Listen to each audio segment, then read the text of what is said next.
ఆంధ్రప్రదేశ్లో ప్రస్తుతం అమలవుతున్న విద్యా విధానం ఎంతో మేలు చేస్తోందని నాన్ పొలిటికల్ జేఏసీ అధ్యక్షుడు ప్రొఫెసర్ లాజపత్ రాయ్ అన్నారు. విశాఖ పౌర గ్రంథాలయంలో సోమవారం నాన్ పొలిటికల్ జేఏసీ ఆధ్వర్యంలో ప్రగతి బాటలో రాష్ట్ర విద్యా వ్యవస్థ అనే అంశంపై చర్చాగోష్ఠి నిర్వహించారు. ఈ సందర్భంగా పలు రాజకీయేతర ప్రజా సంఘాల నాయకులు పాల్గొని మాట్లాడారు.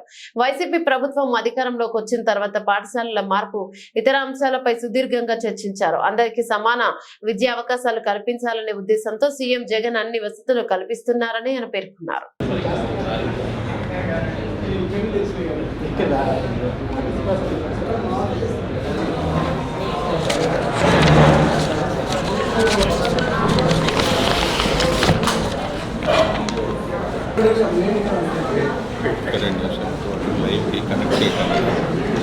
మరి 1466 కోట్ల రూపాయలు ఖర్చు పెట్టి మరి బైజూస్ ఫ్రీ కంటెంట్ని ఆ మ్యాటర్ని ఆ కంటెంట్ సిలబస్ని అంతటినీ కూడాను మరి మన స్కూల్ స్థాయిలో ప్రవేశపెట్టడం జరిగింది.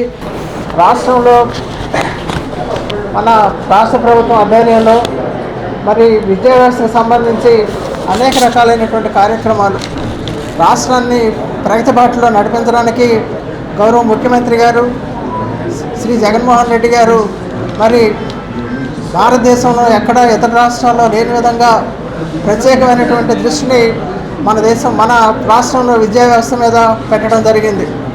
ఇంత విద్యా వ్యవస్థలో రాష్ట్రంలో ఇన్ని మంచి కార్యక్రమాలు జరుగుతున్నప్పటికీ కూడా మరి దీనికి సంబంధించినటువంటి ప్రచారం విషయంలో కొంత పబ్లిక్ని మిస్లీడ్ చేసే విధంగా మరి కొంతమంది ప్రయత్నిస్తూ ఉన్నారు. దీనిని ఖండిస్తూ ఉన్నాం.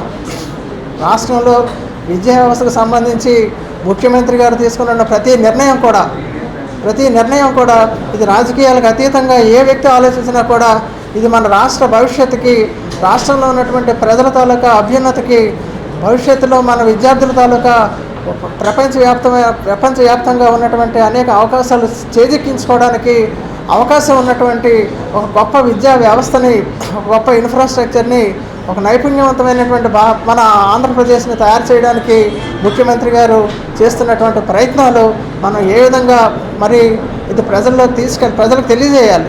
మరి దీనికి సంబంధించినటువంటి మరి వ్యతిరేక ప్రచారం ఏదైనా ఉంటే కూడా మా మేధావులు మేమంతా కూడా ఇక్కడ దీనిని మేము ఖండిస్తున్నాం. అంబేద్కర్ మహాశయుడు చెప్పాడు, విద్య అనేది ఉంటేనే ఈ దేశంలో ఉన్నటువంటి బడుగు బలహీన వర్గాలు అన్ని వర్గాల వారు కూడా అభివృద్ధి చెందడానికి అవకాశం ఉంటుందనేటటువంటిది అంబేద్కర్ మహాశయుడు కూడా చెప్పాడు. మరి ఈ విద్య అనేదాన్ని ముందు మనం డెవలప్ చేస్తే ప్రజలందరికీ కూడా మరి సమానంగా అందరికీ కూడా విద్యా అవకాశాలు కానీ మనం కల్పించగలిగిస్తే రాష్ట్రం సర్వతోముఖంగా అభివృద్ధి చెందుతుంది.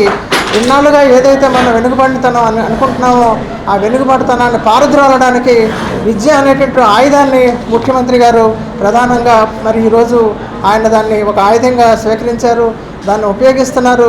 దాని సత్ఫలితాలు కూడా మనం విద్యా వ్యవస్థలో అన్ని రంగాల్లో అన్ని స్థాయిల్లో కూడా మరి కేజీ స్థాయి నుంచి పీజీ స్థాయి వరకు కూడా మనం ఆ సత్ఫలితాలన్నింటినీ కూడా మనం చూస్తూ ఉన్నాం. ఇటీవల ముఖ్యమంత్రి గారు మరి స్విట్జర్లాండ్కి సంబంధించినటువంటి ఐబీ కంపెనీతో, అంటే ఇంటర్నేషనల్ బక్లరేట్ అంటాం, అంటే ప్రపంచ స్థాయి సిలబస్ని తీసుకొచ్చి మన విద్యా వ్యవస్థలో ఉన్నటువంటి మన స్కూల్ స్థాయిలో ఉన్నటువంటి మన కరికులంలో దాన్ని కూడా ప్రవేశపెట్టి ఇంటిగ్రేట్ చేసి మన విద్యార్థులకి స్ట్రాంగ్ ఫౌండేషన్ ఇవ్వడానికి ముఖ్యమంత్రి గారు సర్వేదాలా ప్రయత్నిస్తూ ఉన్నారు.